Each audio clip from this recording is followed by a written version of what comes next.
dia berhenti kedai makan, kedai mak saya buka kedai. Lepas saya meninggal dia buka kedai makan. Dan saya kerja kedai.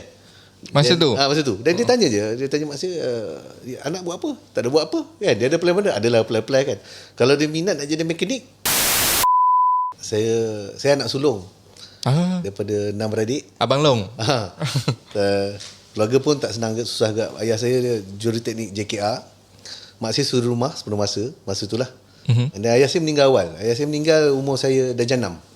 Dah jenam dah meninggal. Dan saya pun bernasib baik kali kedua sebab saya dapat invitation untuk masuk kepada ruang aviation ni melalui seorang dia HR manager Malaysian Helicopter masa tu.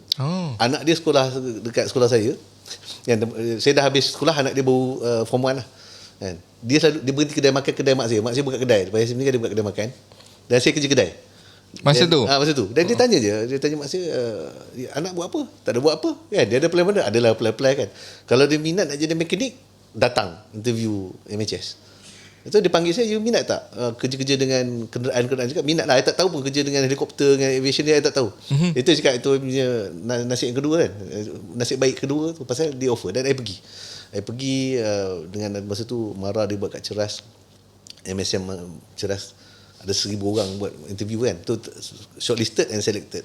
So sekarang Galaxy Aerospace sebenarnya sedang buat untuk TUDM juga saya dengar. Dan kita buat untuk sekarang ni kita pending satu lagi SST daripada Air Force. Maknanya semua agensi udara dalam Malaysia ni kita ada kontrak.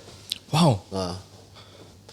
Dan kita juga pernah dapat peluang secara tender kita supply 3 pesawat AW139 pada TLDM. Dan sekarang ni kita dalam satu rangka tanggungjawab kontrak bawah KDN dan APMM untuk supply 4 pesawat AW189 kepada APMM.